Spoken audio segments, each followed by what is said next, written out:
Okay. Ladies and gentlemen, welcome back to another episode of the Plank Code Podcast. I'm Max, and today I'm joined by Natalie, founder of Mahdi Body UAE. We're going to talk about a lot of interesting stuff today. So Natalie, thanks for joining me. Thank you for having me, Max. Okay, so let's ask the most important question. What is Mahdi Body? Mahdi Body is period-proof underwear and swimwear. So it's underwear that women can wear when they have their period instead of using pads and tampons. Excellent. As you may be aware, this is not the usual topic that we go for on the Plank Code Podcast, but Natalie reached out to me. I thought it'd be interesting to bring this to everyone's attention and talk about some matters that usually we don't actually discuss in the open. So what made you think of this? Well, I am the local distributor here in the UAE. So the way I came across Mahdi Body was actually scrolling on Facebook one night and I saw an ad for period-proof underwear. And I had never heard of that before. That would have been 2.5 years ago. Okay. And then the more I read about it, the more I thought, what an amazing product for so many reasons. And then doing my research about period-proof different brands, I came across Mahdi Body, which is Australian. Right. And I am from Australia. And so when I found Mahdi Body, I thought, okay, that's what I want to do. I want to bring Mahdi Body to the UAE. Excellent. Yeah. And so why is it important? Why did it kind of catch your eye and you thought this is something that needs to be distributed in the UAE? Well, I mean, you're going to have to dumb it down for me. Yes, no. I was perhaps a little bit naive. Like, I'd like to think that we're quite environmentally friendly as a family and we do our bit to recycle, to reduce waste, to reuse. But I had never actually thought about the environmental damage of using pads and tampons. So the average woman will wear between 11,000 and 16,000 pads or tampons. They're all single-use. In a lifetime? Yeah, single-use disposable products. And pads, similar to nappies, take more than 500 years to decompose. Wow. So that means technically every single tampon that's ever been made is still... Tampons have a shorter lifespan, but it's the pads that will take more than 500 years. The applicators for tampons will take longer than, like, say, it's the actual tampon 6 months, the applicators longer. But yeah, pads more than 500 years. And pads, the disposable ones that we use now, they only started making those about 60 years ago.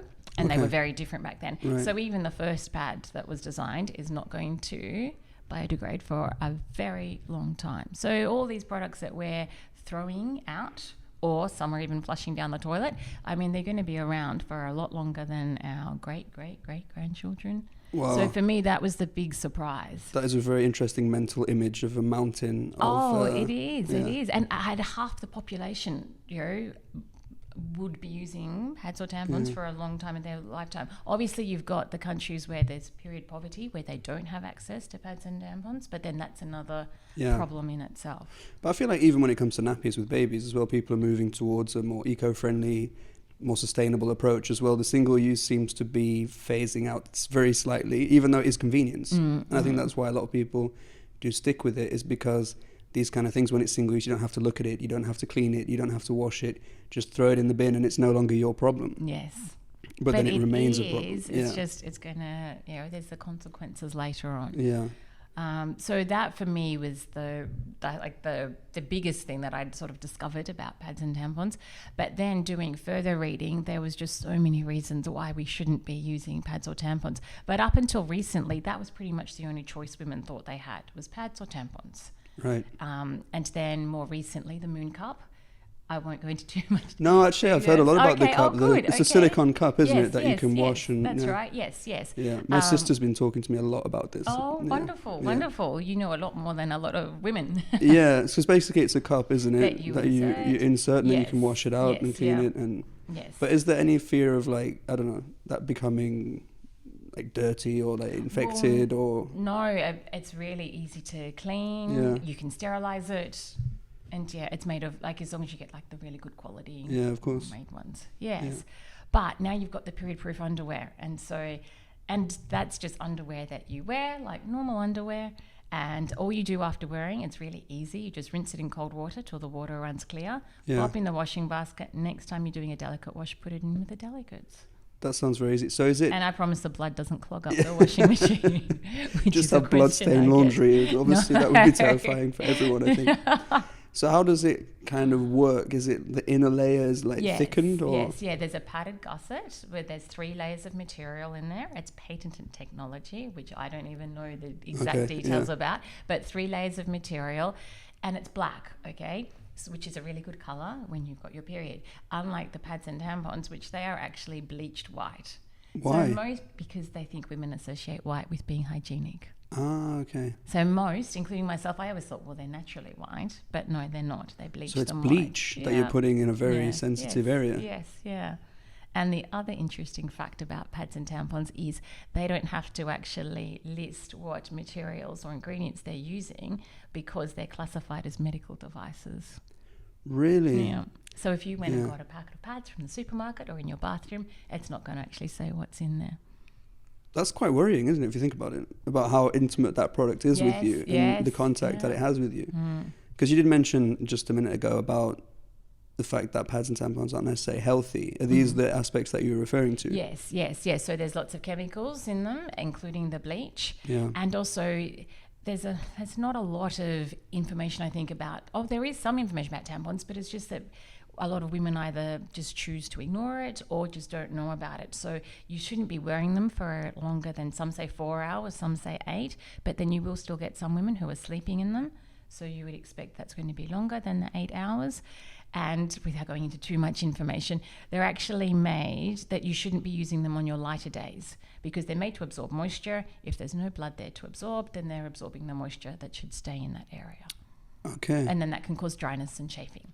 Right, so that's the risks of keeping it fixing. So technically by using like Mahdi body or something like that, you don't worry about that kind of thing? Any of that, no. Okay. And what's something that's particular to this region is that a lot of women will say that they get rashes from the pads that they buy here.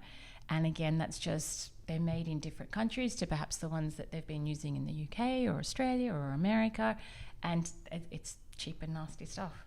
Yeah. And, so they have different guidelines for actually making products in the, for example, for the UAE than from Europe. There's no international standard. No. Really? And they're not. They just choose to use different materials. And it's really sad, I think, because they're often the cheap brands, and so it's a lot that are saying, I use this brand, I use that brand, I'm getting rashes. But then you'll get some women that say, just change brands to this, or just change them more often. And then that's not the answer. Yeah. You're going to have more pads in landfill. And of course, But what's interesting about like Mahdi body, like you mentioned, is not only first of all it seems more sustainable, which is great, it actually seems easier, more convenient. It is. And that is rare when it comes to something that's eco-friendly. Usually it's a lot of effort, which is why people don't do it. But it's as simple as changing your underwear.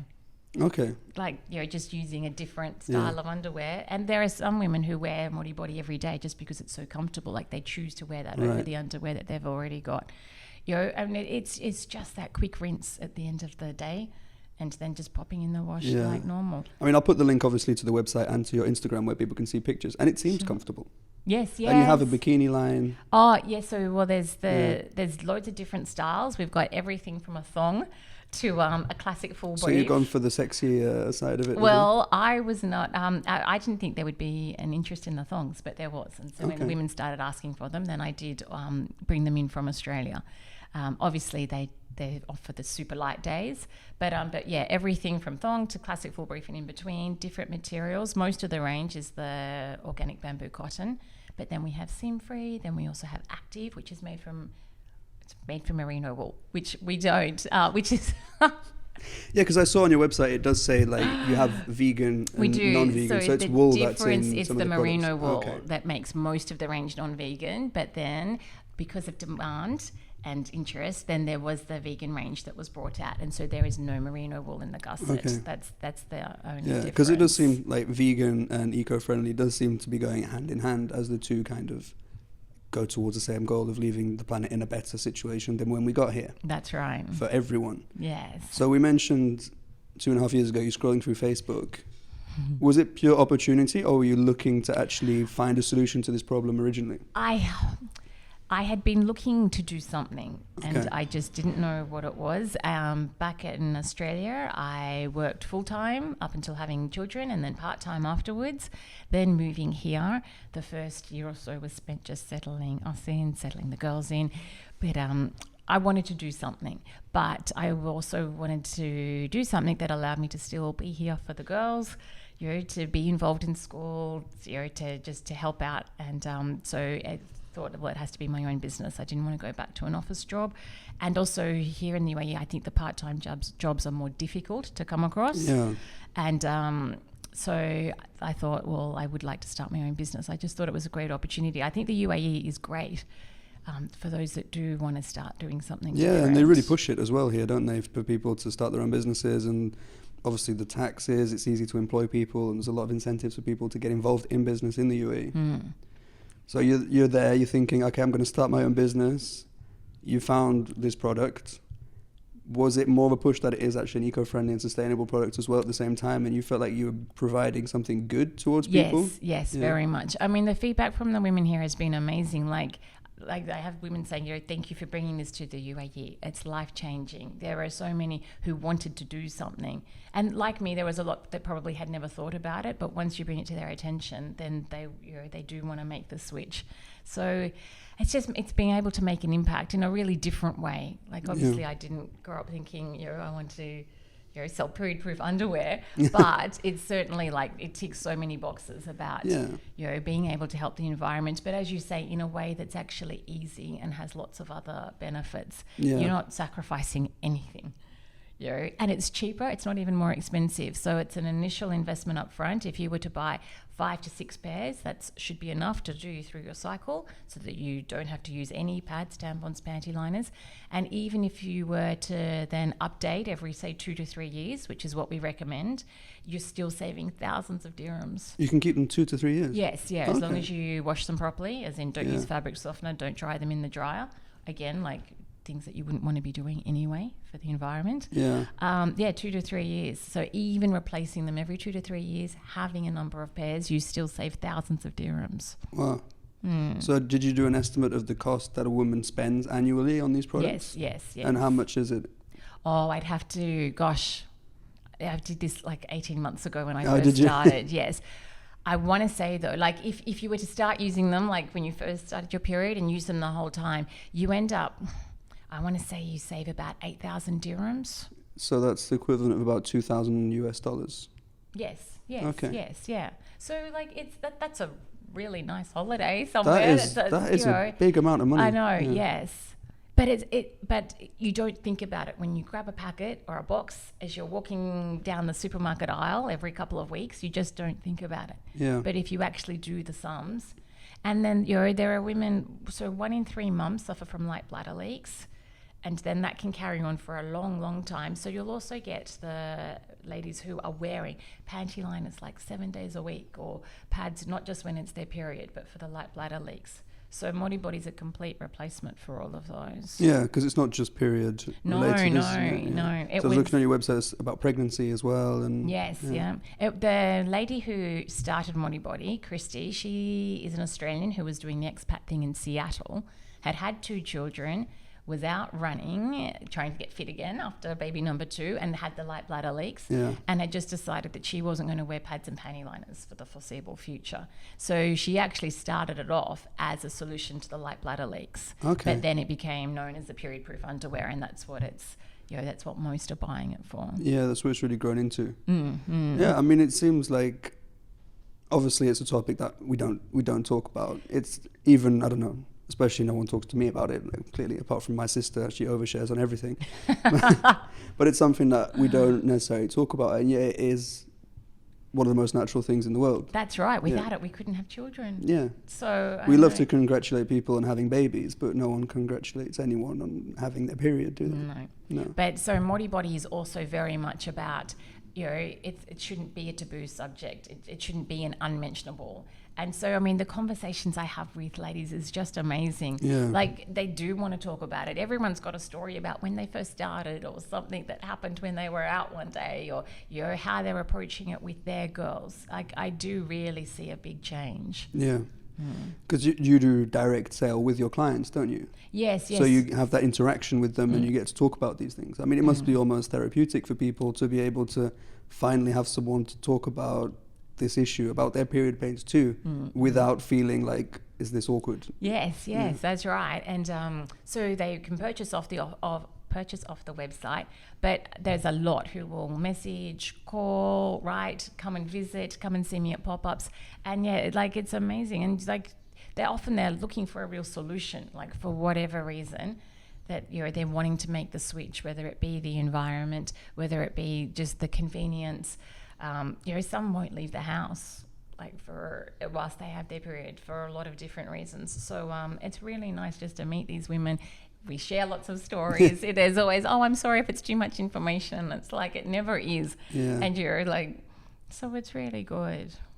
Yeah, it's amazing. Very rewarding. The positive impact that you're having on these people. I find it is quite impressive. I mean, obviously, I think a lot of people would love to kind of get involved in business and to provide something that is having a positive impact on people and on the environment. So what would you say to these people that are kind of, I mean, could be in your situation, they just had children, they want to get back into the workforce, but they know they can't go and work 9 to 5 because they have kids to take care of. How would you suggest people kind of go from sitting at home to kind of doing something like you are right now?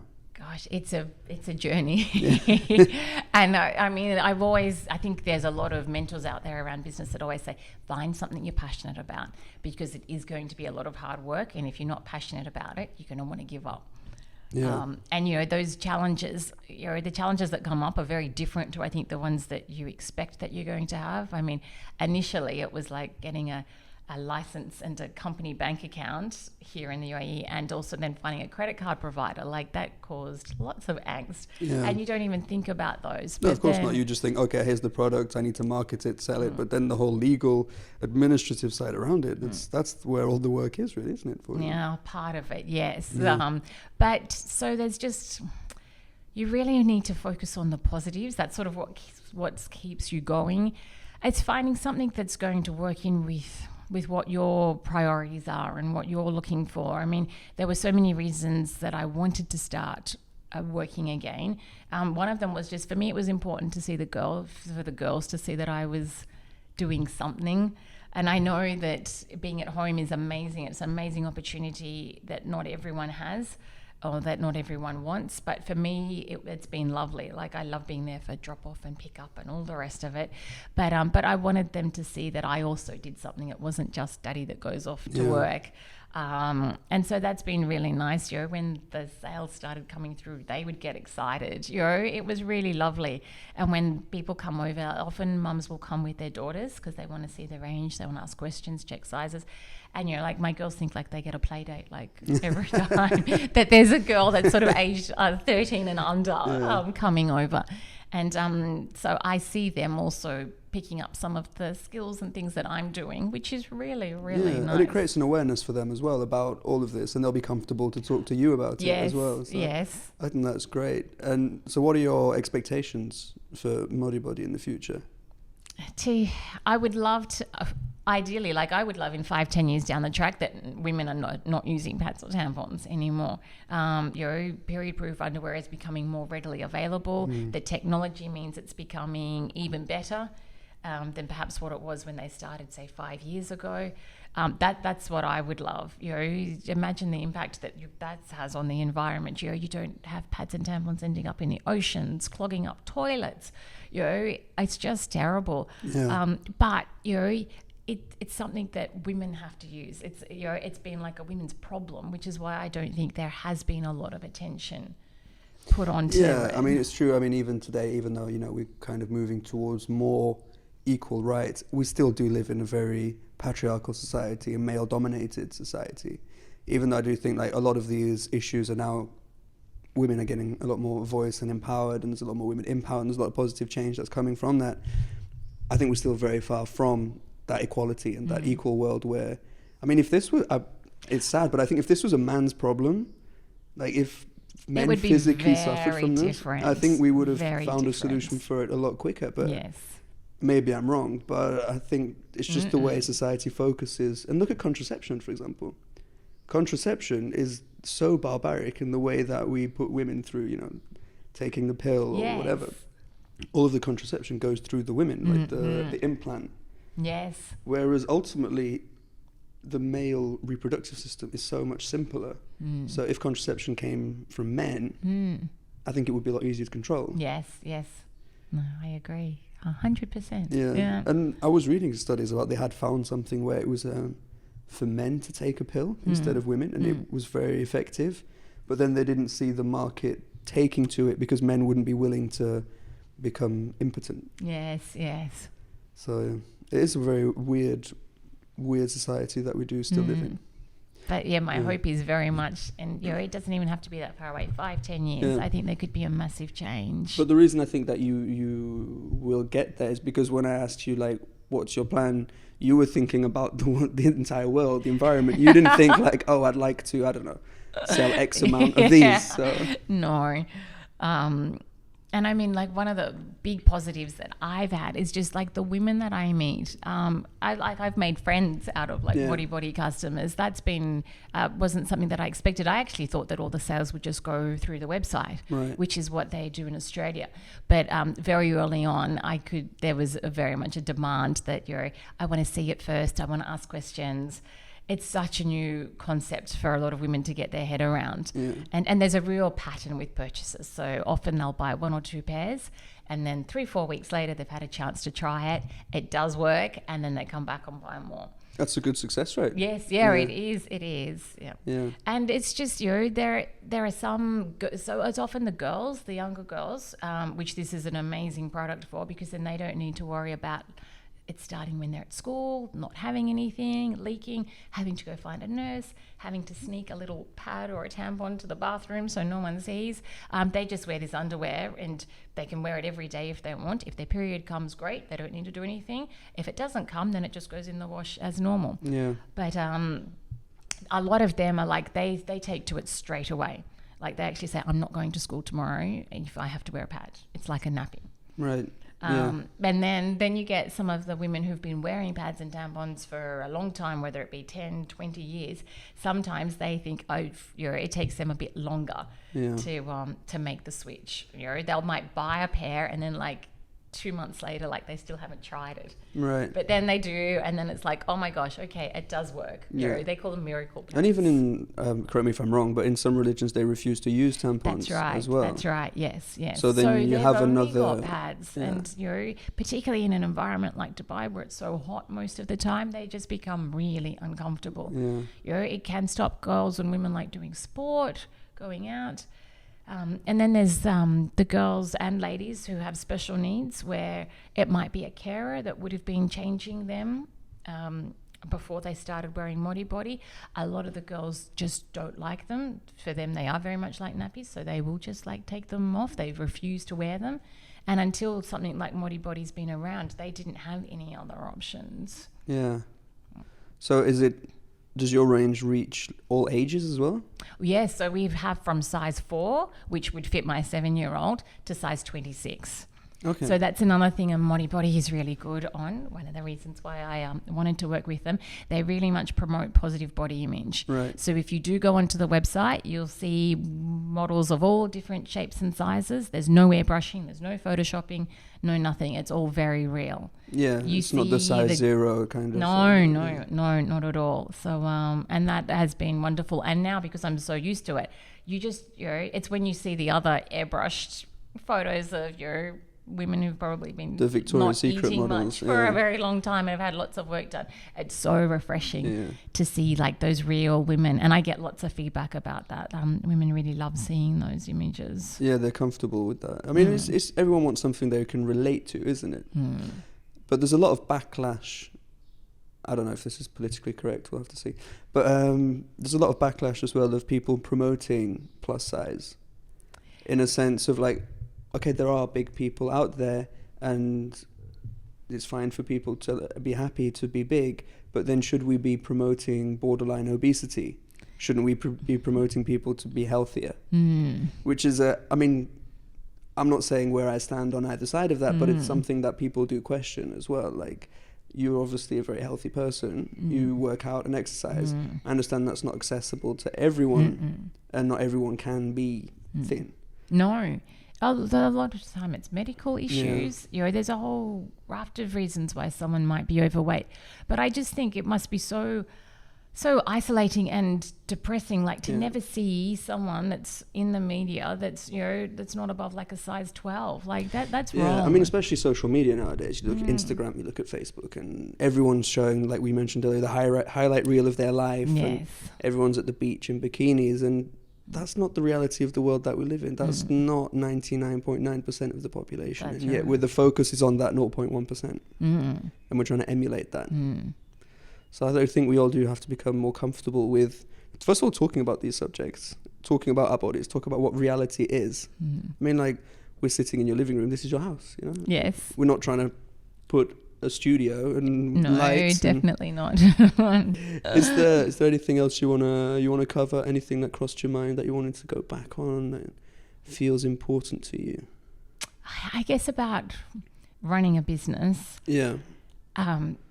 What's helped me is the support that I get from my husband and the girls, and also and other female entrepreneurs here in the UAE. That has been amazing. Right. They've just been a huge source of support, encouragement, and that for me was really surprising. I just hadn't thought that perhaps it was there, or if it was, that I would be able to access that.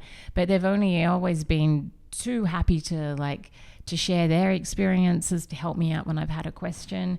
And that's been through Facebook. So there's a couple of like women in business Facebook groups here in the UAE. Do you want to name them so we can? Yeah, sure. Female Fusion. Female Fusion. Yes, yeah, okay. they're I'll put a link amazing. to that. Yeah. Oh, thank you. And then you're just meeting women and saying, oh, you should speak to so-and-so, you should speak to so-and-so. And no matter how busy they are, they've always had time to answer a WhatsApp, pick up a phone call, meet for a coffee. That's been really wonderful, because you cannot do it on your own. Absolutely. And it's great that you can share that knowledge and help each other and learn each other. And I do believe that is the way of the future as well, is if we tend to close our doors and we're trying to compete or show that we're better than each other, we're not going to achieve anything. But I do believe there's enough success in the world for everyone. Yes. If we help each other. That's right. Yes. Just because someone else is successful doesn't mean that I can't be successful. I really do think that you can just help and support, then the world's a much better place. Because I was talking to some friends of mine that are activists, and they found that between themselves, there was a lot more judgment, and they were a lot more, for fault of a better word, bitchy towards each other than, for example, the men were. And this is women saying that. It's not me just putting words in their mouths. Been that way for a very, very long time. But I'd like to think that it's changing. And maybe not in all areas, but definitely my experience here has been really fantastic. Yeah, because I mean, there's a lot, and I do think there's a huge market, and there's a lot of women that were stay-at-home mums, or that did quit their jobs to take care of their children for years, that want to get back. And if you can create that network, I mean, just in Dubai, for example, of helping each other, empowering each other, and finding solutions for however you dealt with the legalities, however someone built their website, and you can come together on that and help each other, you can really create some incredible businesses and create incredible change for people as well. So I think it's exciting times, and we are going towards a more sustainable and a better future of empowerment as well. You've got to hope so. Yeah. You really do. But then if we look at politics, for example, you look around the world, countries are actually closing. Yes. Their laws. I mean, obviously you're from Australia, like your immigration laws have become insane. It's something that I'm ashamed of, to be honest. I mean, I'm from the UK. Brexit's not exactly a pinnacle of human achievement either. So no. Yeah. And then you've got Trump in America. Oh yeah, Trump. If I can say that. I've talked about him a few times. He's appeared a few times. Yes. But even like the bushfires in Australia, like they have been so tragic. But we have our Prime Minister saying, we could never have predicted this, and that's rubbish. That's a lie. Yeah. They've known about it for years. They've been warned by scientists for years. Earlier last year, 20 former science chiefs and fire chiefs wanted to meet with the Prime Minister because they predicted that it was going to be a really bad fire season and that existing measures weren't enough, and he refused to meet with them. And the I'm going really off track, love it. But, I love it. Bushfire is a great topic. Yeah. That's and so many have lost their homes, and some people lost their lives. Obviously, the damage, the effect on the wildlife as you. Yeah, it's been absolutely incredible. Yes. So I can only hope that they've unfortunately we've had to learn our lesson the really hard way, but hopefully now enough people will start demanding that the government takes action. Because up until now, the Australian public kept voting in governments that were happy not to do anything. Yeah, and the climate deniers kind of say that, well, these fires happen every year. But that scale? Yeah. I mean, I was in Sydney beginning of January, and there was smog, well, it's not really smog, is it? It's smoke, literally smoke over the city. You couldn't see the sun. No. And that is, I mean, what kind of... That's not Australia. I can never say this word. Apocalyptic world are we living in for our children as well and for the future? I mean, do you think it's possible to deny climate change? Oh, but there are still some people that are. But even the ones that believe in climate change, it's actually like we've got to do something. We have to change. Like they kept saying, oh, but we need to protect the coal industry. How about tourism? How about agriculture? They're pretty big industries in Australia as well. And the fires have just decimated those. Yeah, I mean, it's similar to arguments people use to support the dairy industry or to support the meat industry. It's like, what about the farmers? Well, no one really complained when the slave industry went out of business. You know, I mean, if something is destroying human life, animal life, or environment, is it worth the money? I mean, there's a very famous quote that says, once all the trees have been destroyed, all the rivers have run dry, you'll find, and there's no more oxygen in the environment, you won't be able to live off money. No. So we have to focus on protecting the earth more than pulling money from it. And we can do both. You can have a really great life as well as looking after the environment. So how do you think we can balance... Because we do live in capitalism. It's a capitalist society. There's no doubt. That's not going to change, I don't think, anytime soon. No. So how do we balance capitalism, so gain, making money, providing for our family, that individualism, selfish interest, which we all have, but then being responsible and making conscious decisions? How do you kind of balance that on a day-to-day? It's a big question. It is. I think, though, I think everyone can and should do their bit. But at the same time, it's got to be at a higher level where they choose to invest in renewable energy over the coal industry, where they stop subsidising them so that renewable energies can become more efficient and cost effective. Yeah. That we really need to do that, and we've got the resources. And people don't realize the power of their dollar. Of what, as consumers, when you make certain decisions, you are directly impacting that industry. And then your choice will also impact other people to make that decision. So there is that knock-on effect. It's not, because we always have this kind of fatalist idea that, what can I do? What can I change? It's overwhelming. There's over 7 billion people on this earth. But if we all do a bit. I think with all these causes, especially when it comes to environmentalism, we need millions, thousands, hundreds of thousands of people doing things imperfectly, but doing something, rather than 100 people doing it perfectly. That's zero waste. Because if they think they have to change everything, if they think it has to be 100%, then they're not going to. Most aren't. And I get that. That's like with anything, like exercising. If you think you've got to be exercising every day and you've got to achieve, this performance result, well, then that's going to put lots of people off. Just get out there and do something. Yeah, we do see that, especially in fitness and sport. I mean, I'm the first victim of this one. It's like, okay, I'm going to run a marathon in 4 months. It's like, okay, that's a hell of a... But it's like, okay, I'm going to go zero waste in 4 months. Yes. Like, what about if tomorrow I run 2 kilometers and then build from there? Yes. Or tomorrow I choose to bring my own coffee cup instead of getting single use. And I do believe, once you get that snowball rolling, then it can really build up and you can gain momentum and really make a change. So, yeah. So I usually ask, one question to, wrap it up. Yes. So, Natalie, it's been great talking to you. You've taught me a lot about women's underwear. That sounds very odd to say that, but, it's important to dive deeper.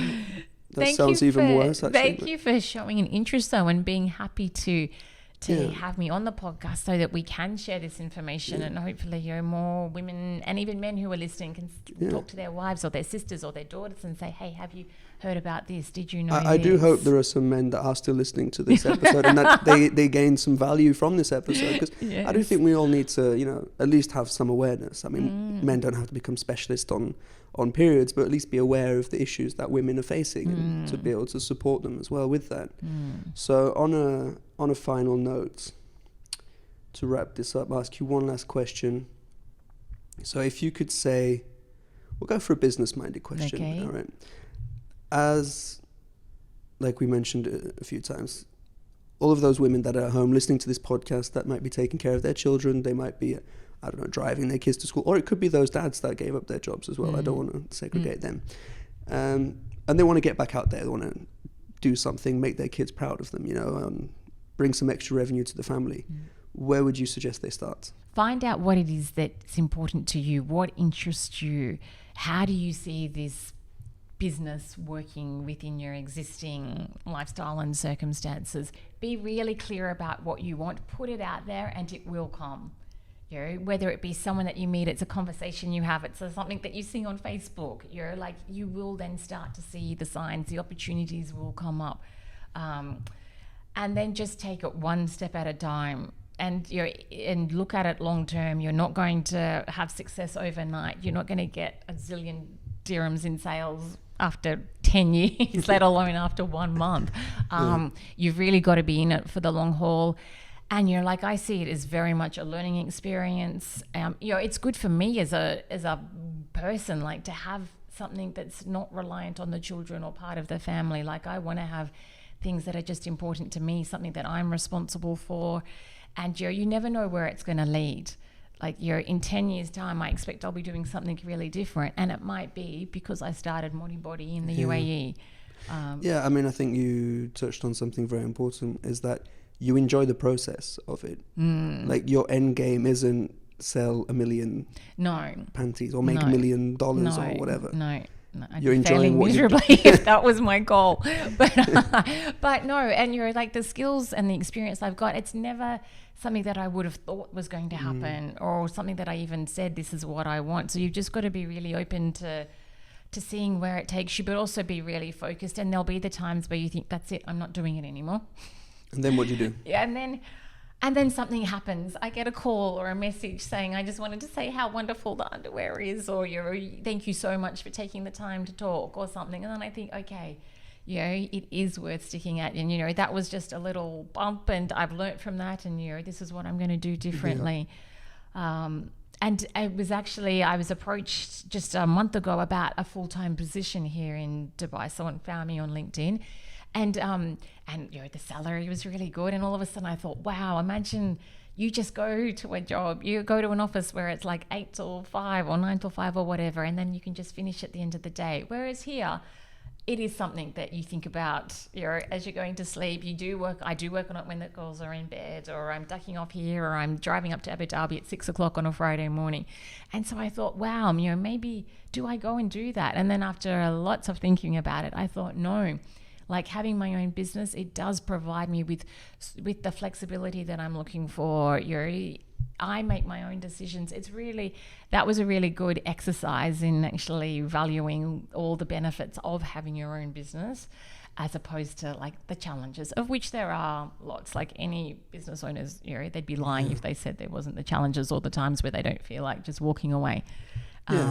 It's never just a straight line, is it? No. Yeah. And also, I have to say, friends, I probably wouldn't have appreciated this until I had my own business. But even if you don't buy their product, even if you don't go along to their little markets and stuff, just the fact that you can like their posts on Facebook or follow the page on Facebook and Instagram, that for me, I couldn't ask for anything more. So that's just something for anyone who's out there listening who has a friend who has their own business, even if you don't want to buy the product or can't for whatever reason, just to show that support. Yeah. It really means a lot. Yeah, it's true, actually. I can very much relate to that. When I started the podcast, I'd share my episodes onto Facebook. And Facebook is kind of a family platform, your friends, your cousins. And I was quite proud of it. I'm putting this out there, I'll share this first episode. I know 99% of my family, first of all, isn't vegan. They're not interested in what I'm interested in, and they're probably not going to listen to it. But literally no one reacted at all. Whereas I think my dad did. My dad put a like and he shared it. You know, my dad's very supportive. I mean, if he might even still be listening to this, and that would be amazing. Hi, Max's dad. Love your dad if you're still listening. And then I don't know. You put something that's completely unrelated. That's a picture of me very drunk, for example, and people love it. So it is kind of hurtful when you realize what people value on social media. So like you said, if your friend is trying to do something, show some support. You know, it's a very valid and strong point. So yeah, Natalie, thank you for inviting me into your home. Thank you very much for coming and for having me. I really do appreciate it. And I want to say I've learned so much listening to your podcast. It has been amazing. Thank you. I really love it. And it's enabled me to have conversations with other people when, I had a friend who said, if we were meant to be vegan, then I just don't think that we'd need to be taking all these extra supplements and things. And I was able to say, well, guess what? Even those who eat meat are low in potassium. So you've really educated me, which I've really loved. I appreciate that a lot. Because it's true, when you put out this content, you kind of feel that it just goes out into a black void. And I do get some very nice messages from people, emails, and I do love all of you that have contacted me, reached out to me on social media. I do really appreciate that. But it's true, most of the time you're like, is anyone actually listening? So it's very nice when you hear things like that people do take things on board, and it is bringing some value, because my only goal is to try and make the world a little bit of a better place and make some people smile today. So, and you've helped me do that, Natalie. So it's been great. Thank you. I look forward to having you back when you start your next business, or when you've sold 1 million pairs of Mahdi Body. All right, let's book that in. Guys, thanks for tuning in today. It was a very interesting episode. If you enjoyed this episode and you want to see more of what Mahdi Body is doing, Mahdi Body UAE. Mahdibody.ae. Mahdibody.ae is the website. And then the Instagram is Mahdibody UAE. There will be links to both of those down below. So do check it out if you are interested. And if you like this different episode about something, not the usual topic, do write into me on Instagram @theplankcode, or via email info@theplankcode.co.uk, and give us your feedback. Or if you hated it, I apologize. Thanks for listening anyway. Have a great day. Thank you. That's the year that they're saying's our last, unless we make a change now, and we gotta be fast. But first we gotta make a shift in what we put in our mouths. These silly billies thinking vegans eating grass on the ground. We talking fast food, it's burgers and fries, and it used to hurt the earth and the birds in the sky. But now they making it with plants, and it's so much better, cause the animals are safe, no more changes in the weather. We better act fast, cause the ice barely freezing. The world's changing quick, so welcome to Planet Vegan. Woo! Damn, man, can you feel that? This place is getting hot. If we want to save the world, it'll take some work. If you want to make it better, then take off your shirt, wave it round your head, and jump into the streets. The revolution starts now. Can you feel its heartbeat? If we want to save the world, man, we better be quick, cause we're killing all the piggies and the cows and the chicks. And I gotta be honest, I ain't a fan of our fate, but we can make a change now, and it starts on our plates. All around the world, it's a brand new dance. What you're making out of bodies, yeah, we're making out of plants. We gotta save the pigs and the fishes in the sea, so hold on to your pants, Planet Vegan soon to be. There's a change up in the system, I can feel it in the air, but it benefits us all, there's no need to be scared. We're gonna change the world, and we'll do it in a day, so don't fight the future, Planet Vegan's here to stay. If we wanna save the world, it'll take some work. If you wanna make it better, then take off your shirt, wave it round your head, and jump into the streets. The revolution starts now. Can you feel its heartbeat? If we wanna save the world, man, we better be quick, cause we're killing all the piggies and the cows and the chicks. And I gotta be honest, I ain't a fan of our fate, but we can make a change now, and it starts on our plates. Massive forest fires have once again decimated the Californian coastline. Iceland just held a funeral for the first glacier ever lost in the country's history due to warming weather patterns. Europe was just hit with the hottest temperatures in recorded history. Thousands of people are already dying every year from climate change-related issues, and this number is expected to rise exponentially over the coming decades.